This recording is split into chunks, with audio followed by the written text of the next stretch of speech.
Hello dear students, how are you all? I hope आप सभी अच्छे से होंगे। आज हम theorem number first, exercise 1.3, chapter number first, real numbers, class 10th का करेंगे।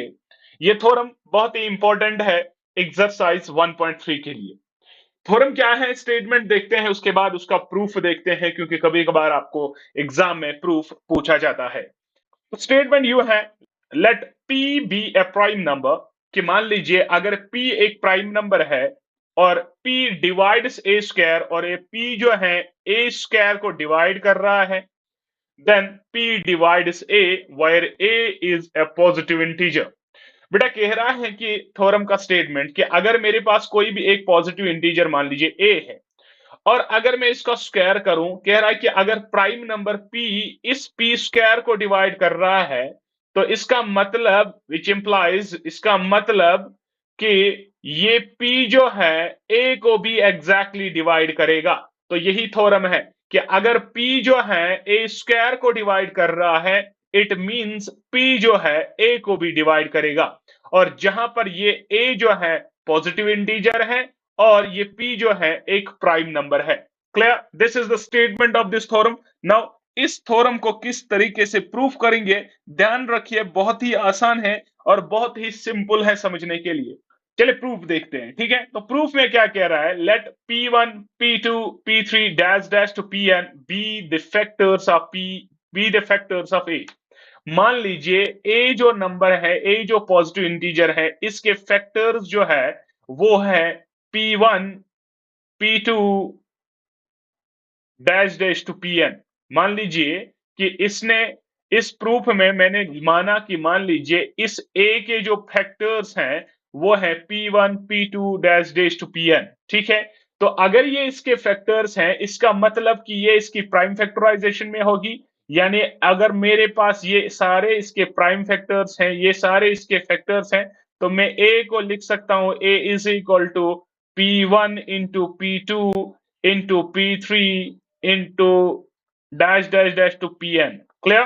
तो इसका मतलब यही है, तो इसका मतलब मैं लिख सकता हूं a is equal to P1 into P2 into P3 dash dash to Pn, जहां पर P1 P2 डैश डैश सारे जो है प्राइम्स हैं, और ये जरूरी नहीं है कि ये सारे डिफरेंट होंगे। जैसे फॉर एग्जांपल मैं आपको 6 की बात कर रहा हूं, मेरे पास जो ये 6 पॉजिटिव इंटीजर है, मैं इसको लिख सकता हूं 2 इंटू 3 इंटू 1। ठीक है, तो ये इसके प्राइम फैक्टर्स हैं 2 एंड 3, है कि नहीं? तो ये इसकी प्राइम फैक्टराइजेशन है। ठीक है, ये सारे डिस्ट्रक्ट हैं, लेकिन अगर मैं मान लीजिए 9 लेता हूं, 9 को मैं लिख सकता हूं 3 इंटू 3, तो ये इसकी प्राइम फैक्टराइजेशन है, लेकिन यहां पर दोनों सेम है।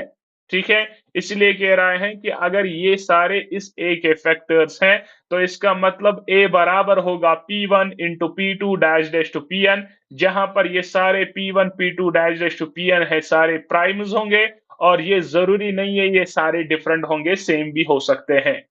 ठीक है, तो अगर मेरे पास बेटा a बराबर है P1 डैश डैश Pn तक, तो इसका मतलब a स्क्वायर किसके बराबर होगा, यानी अगर मेरे पास मान लीजिए a बराबर है x, तो a स्क्वायर किसके बराबर होगा, x इंटू एक्स होगा कि नहीं, यानी x स्क्वायर को। इसी का मतलब है कि अगर a इस चीज को बराबर होगा, तो इसका मतलब a स्क्वायर किसको बराबर होगा, दिस इंटू दिस। तो यही लिखा मैंने, P1 dash dash P1 into P2 dash dash to Pn into this. ये सारी इंटू है, यहाँ पर काम आ नहीं। ठीक है, तो इसका which implies a square is equal to P1 into P1 होता है P1 square, P2 square dash dash to Pn square, इस उनका मल्टीप्लाई। क्लियर?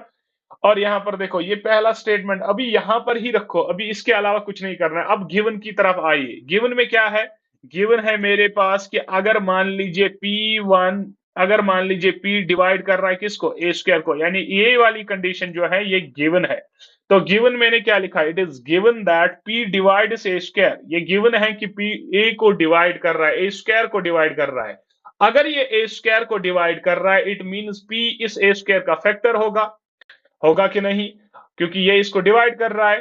तो अगर ये इसका फैक्टर है, तो मैं यही लिखा, it is given that P divide से स्क्वायर। तो उसका मतलब क्या है, P जो है ये एक प्राइम फैक्टर है किसका, ए स्क्वायर का। जो क्यों बता रहा है, फंडामेंटल थ्योरम ऑफ अर्थमेटिक क्या कहती है कि कोई भी कंपोजिट नंबर जो है उसको हम डिकम्पोज कर सकते हैं इनटू प्रोडक्ट ऑफ प्राइम्स, यानी इसका मतलब अगर ये इसका फैक्टर है तो इसके इसके इस ए स्क्वायर के प्राइम फैक्टराइजेशन में पी लाई हो रहा होगा, तो वही मैंने लिखा पी जो है प्राइम फैक्टर है किसका, ए स्क्वायर का, जो बताती है फंडामेंटल थ्योरम ऑफ अर्थमेटिक।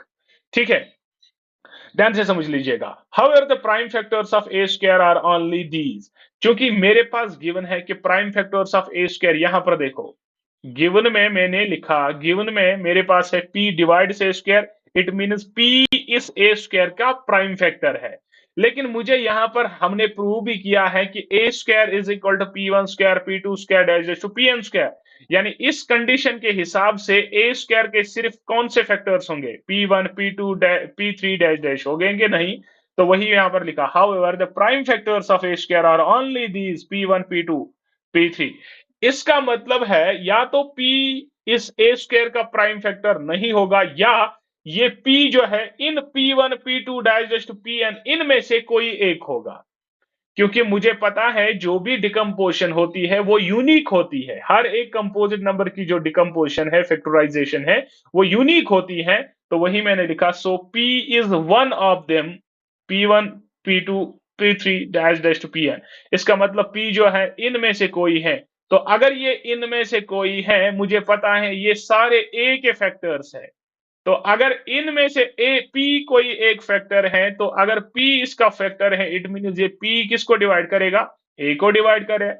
तो वही मैंने लिखा यहां पर बेटा, since a is equal to P one P two dash dash P N, इसका मतलब पी जो है ना ए को भी डिवाइड करेगा, क्योंकि पी जो है इनमें से कोई फैक्टर्स हैं, ये सारे ए के फैक्टर्स हैं। तो अगर पी इनमें से कोई फैक्टर हुआ, तो इसका मतलब पी जो है ए को भी डिवाइड करेगा। तो मेरे पास थ्योरम आई कि अगर मेरे पास कोई प्राइम नंबर p है, ये डिवाइड करेगी ए स्क्वायर को, तो थ्योरम कहती है देन ये p जो है प्राइम नंबर, ये a को भी डिवाइड करेगा। ये हमें आगे जरूरत पड़ेगा, इसलिए मैंने ये क्वेश्चन जो है, ये थ्योरम जो है ना प्रूफ करवाई है। आई होप ये आपको अच्छे से समझ आई होगी। इसके बाद हम क्वेश्चन पे सीधे आते हैं। जो पहला क्वेश्चन है, बहुत ही इंपॉर्टेंट क्वेश्चन है, एग्जाम में पूछ सकते हैं। ठीक है, थ्योरम एक्सरसाइज 1.3 का पहला क्वेश्चन है, prove that root 5 is irrational. We know that root 5 is an irrational number, but मुझे ये प्रूव करना है। दो मेथड्स है, लेकिन मैं कंट्रडिक्शन वाला मेथड यूज करूंगा। कंट्रडिक्शन में क्या है कि मैं खुद से कोई एज्यूम कोई कंडीशन करूं, फिर उसी कंडीशन को मैं रॉन्ग प्रूव करके अपनी कंडीशन प्रूव कर सकता हूं। तो ये मुझे प्रूव करना है कि रूट 5 एक इरेशनल है। मान लीजिए मैं मानूंगा रूट 5 जो है ना, ये एक रैशनल नंबर है, और मुझे पता है कोई भी रैशनल जो है वो हम किसको उसको उसको हम लिख सकते हैं p बाई क्यू की फॉर्म में। लिख सकते हैं कि नहीं, जहां पर q 0 के बराबर नहीं होगा और p एंड q इंटीजर्स होंगे। तो मैंने एज्यूम किया let under root 5 is a rational, मान लीजिए रूट 5 एक रैशनल नंबर है। तो उस हिसाब से अगर ये रैशनल है, तो मैं इसको लिख सकता हूं किसमें, p बाई क्यू की फॉर्म में लिख सकता हूं बच्चा, जहां पर p एंड q दो इंटीजर्स होंगे और q 0 के बराबर नहीं होंगे। साथ साथ p एंड q जो है ये को प्राइम्स होने चाहिए। एज्यूम करिए ये p एंड q को प्राइम्स हैं, इसको प्रूव करने के लिए एज्यूम करना है p एंड q को प्राइम्स हैं। यही कंडीशन हमें आगे प्रूफ में जरूरत लगेगी। अब ये को प्राइम का मसला क्या है, को प्राइम किसे कहते हैं, मैंने आपको नंबर सिस्टम में पढ़ाया है को प्राइम किसे कहते हैं। को प्राइम वो दो प्राइम्स है, वो दो प्राइम नंबर्स हैं जिनमें कॉमन फैक्टर सिर्फ वन होगा, जिसमें HCF सिर्फ वन होगा, कॉमन फैक्टर सिर्फ वन होगा, वन के बगैर कोई नहीं होगा। ठीक है, दो प्राइम नंबर जिनमें कॉमन फैक्टर सिर्फ वन है, अदर देन वन कोई भी कॉमन फैक्टर नहीं है। That is having no factor other than one, no common factor other than one. यानी p एंड q अगर दो को प्राइम्स हैं, इसका मतलब p एंड q में वन के बगैर कोई भी कॉमन फैक्टर नहीं है। तो मैंने क्या लिखा कि रूट 5 जो है इसको मैं लिख सकता हूं p बाई क्यू की फॉर्म में, तो लिख सकता हूं बच्चा, देयरफॉर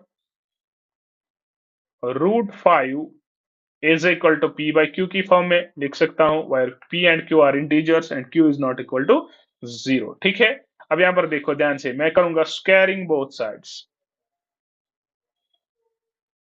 स्क्वायरिंग बोथ साइड्स। जब मैं स्क्वायरिंग बोथ साइड करूं तो ये बेटा आएगा ऐसे, अंडर रूट 5 का whole square is equal to P square divided by Q square, होगा कि नहीं? क्योंकि दोनों का लगेगा ना पी बाई क्यू का होल स्क्वायर, तो वो आएगा पी स्क्वायर क्यू स्क्वायर। समझ आ रहा है कि नहीं? अब यहां पर ध्यान से समझ लीजिएगा, मैं इस स्क्वायर और रूट को कैंसिल कर सकता हूं, तो मेरे पास क्या आएगा बच्चा? 5, ये क्यू में ऊपर चढ़ाऊं तो ये आएगा 5 Q square is equal to P square. ध्यान से समझ लीजिएगा मैं क्या लिख रहा हूं। तो यहां से मुझे निकलेगा Q square is equal to 5, नीचे आएगा पी स्क्वायर बाई 5, आएगा कि नहीं? तो ध्यान रखिएगा, मैं इस कंडीशन का नाम फर्स्ट रख सकता हूं, ठीक है? अब ध्यान रखिएगा, थोरम है मेरे पास कि इसका मतलब देखो, ध्यान से समझ लीजिएगा, इसका मतलब है क्या? अगर मैंने ये चीज लिखी तो इसका मतलब विच इंप्लाइज 5 जो है ना पी स्क्वायर को डिवाइड कर रहा है, क्योंकि ये मुझे आंसर दे रहा है ना कुछ, यानी पी स्क्वायर को जब डिवाइड 5 करेगा तो क्यू स्क्वायर आंसर मिला, तो आंसर कुछ है, तो इट मींस कि पी जो है ना, पी स्क्वायर जो है वो 5 से डिवाइड हो रहा है। तो मैं यहां पर लिख सकता हूं which implies 5 divides P square, 5 divides P square, है कि नहीं? तो अभी हमने थ्योरम पढ़ी क्या बेटा? थ्योरम हमने पढ़ी कि इफ P जो है डिवाइड करेगी ए स्क्वायर को, if P divides a square then P divides A, है कि नहीं? जहां पर A एक इंटीजर है और P एक प्राइम नंबर है। देखो, तो हमारे पास ये थ्योरम है P divides a square then P divides A। देखो यहां पर 5 एक प्राइम नंबर है, P स्क्वायर कोई एक इंटीजर है। अगर 5 P स्क्वायर को डिवाइड कर रहा है, बाय थ्योरम 5 P को भी डिवाइड करेगा। अरे करेगा कि नहीं? तो मैं लिखूंगा hence 5 divides P, hence 5 divides P। ध्यान रखिएगा, तो ये एक कंडीशन मेरे पास बनी कि मैंने प्रूव किया 5 जो है ये P को डिवाइड कर रहा है, 5 जो है ना ये P को डिवाइड कर रहा है। समझ आ रहा है कि नहीं?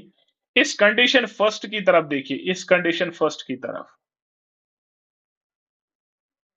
अगर 5 पी स्क्वायर को डिवाइड कर रहा है, इट मींस कि अगर मैं कोई भी नंबर 5 को लूंगा, अगर मैं कोई भी वैल्यू p को दूंगा, वो मल्टीपल ऑफ 5 होगा, तभी वो डिवाइड करेगा ना। यानी मैं दूंगा 5 तब 5 डिवाइड करेगा, मैं दूंगा 10 तब 5 डिवाइड करेगा। यानी जो भी p का वैल्यू होगा वो मल्टीपल ऑफ 5 होगा, ठीक है? तो मैं लेट करूंगा, मान लीजिए मैं p को वैल्यू करता हूं put 5k, where k is some integer, and क्योंकि ये मल्टीपल ऑफ 5 है, कोई k का हम कोई भी वैल्यू दे सकते हैं, 1 2 वगैरह वगैरह, where k is some integer, ठीक है? तो अगर मैं 5k दे रहा हूं तो ये मल्टीपल ऑफ 5 है, यानी यहां पर p जो वैल्यू है ना उसको मैं कोई भी वैल्यू मल्टीपल ऑफ 5 में दे सकता हूं, तभी वो 5 से डिवाइड होंगे, ठीक है? इसीलिए मैंने p का लेट किया वैल्यू 5k। अब ये p is equal to 5k जो है ना मैं फर्स्ट में पुट करूंगा, तो मैं लिखूंगा ऐसे, put p is equal to 5k in first. तो ये फर्स्ट में पुट करेगा, तो बच्चा मुझे बताइए वो आएगा ऐसे, Q square is equal to P के बदले 5k, है ना मेरा बच्चा 5k, और इसका स्क्वायर डिवाइड बाय है मेरे पास 5, है कि नहीं? तो इसका मतलब मेरे पास ये है कि क्यू स्क्वायर जो है यहाँ पर मेरा बच्चा वो आएगा, देखो इनको मैं दोनों को स्क्वायर दूंगा तो ये क्या आएगा, 5 5 और 25 k का हुआ अपना स्क्वायर डिवाइड बाय 5, 5 1 और 5 5 5 और 25, तो मेरे पास क्यू स्क्वायर किसके बराबर आया बच्चा, 5k स्क्वायर, आया कि नहीं? तो इससे मतलब कि मेरा k का वैल्यू क्या निकलेगा, तो k स्क्वायर आएगा, ये 5 इधर नीचे जाएगा डिवाइड, तो ये बनेगा क्यू स्क्वायर डिवाइड बाई 5, बना कि नहीं? अब यहां पर ध्यान से समझ लीजिए, क्यू मेरे पास प्राइम नंबर है, ये गिवन है, 5 भी एक प्राइम नंबर है। अब अगर यहां पर मेरे पास दूसरा यही थ्योरम है कि if prime number p divides integer a square को, then p divides a, p divides a, तो वही है, अगर 5 क्यू स्क्वायर को डिवाइड कर रहा है, इट मींस 5 डिवाइड्स q, अरे है कि नहीं बाय थ्योरम? तो इसका मतलब which implies 5 divides Q square. इसका मतलब देयरफॉर 5 या हेंस लिखिए, hence 5 divides Q, hence 5 divides Q. तो अगर ये क्यू को भी डिवाइड कर रहा है बाय थ्योरम, यहां पर ये थ्योरम है, ठीक है बच्चा। अब ध्यान से समझ लीजिएगा, मैंने प्रूव करा कि यहां पर कि 5 डिवाइड कर रहा है पी को भी, यहां पर देखो 5 पी को भी डिवाइड कर रहा है, साथ साथ 5 जो है यहां पर क्यू को भी डिवाइड कर रहा है। अब यहां पर कंडीशन पे आइए, ये रफ है, ये इसमें नहीं लिखना है। मैंने प्रूव किया 5 जो है ना क्यू को भी डिवाइड कर रहा है, 5 जो है पी को भी डिवाइड कर रहा है। साथ साथ एज्यूम ऊपर किया कि पी क्यू जो है ना ये को प्राइम्स है। क्या है बच्चा? को प्राइम्स। और मुझे पता है को प्राइम्स क्या होते हैं बच्चा, कि जिनका कॉमन फैक्टर सिर्फ 1 हो और 1 के बगैर कोई नहीं है। लेकिन मैंने प्रूव किया कि पी एंड क्यू को और एक कॉमन फैक्टर है, दैट इज 5। तो अगर पी एंड क्यू जो है कॉमन फैक्टर इनका है, तो it means P and Q जो है ये को प्राइम्स नहीं है, ये को प्राइम्स नहीं है। तो अगर ये को प्राइम्स नहीं है तो इसका मतलब मेरी कंडीशन ही जो मैंने एज्यूम करी थी पी एंड क्यू आर को प्राइम्स, वो गलत है। तो अगर वो गलत है इट मींस कि मेरी एजप्शन गलत है, √5 जो है ये रैशनल है। इसका मतलब पी एंड क्यू जो है इसका मतलब √5 रैशनल नहीं बल्कि इरेशनल है। ठीक है, यहां तक समझ आया? तो अब लास्ट में लिखूंगा क्या, बहुत ही आसान है बेटा। तो इसका मतलब क्या मैं लिखूं, ध्यान से समझ लीजिएगा। मैं लिखूंगा इसे ice,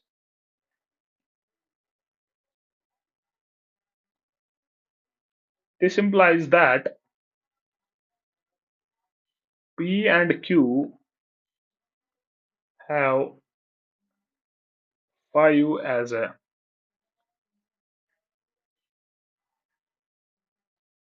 common factor.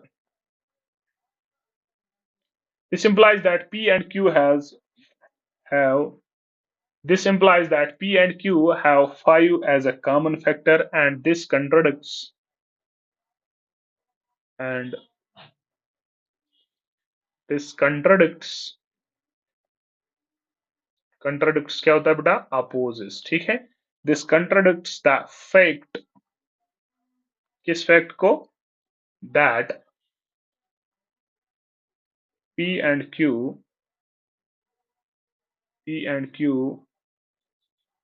have no common factor.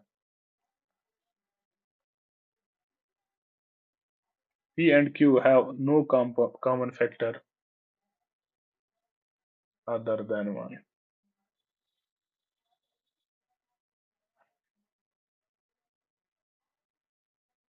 ठीक है, therefore our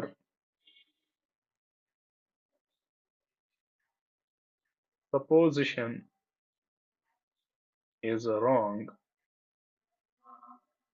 Our supposition is wrong that √5 is rational. √5 is rational, hence √5 is an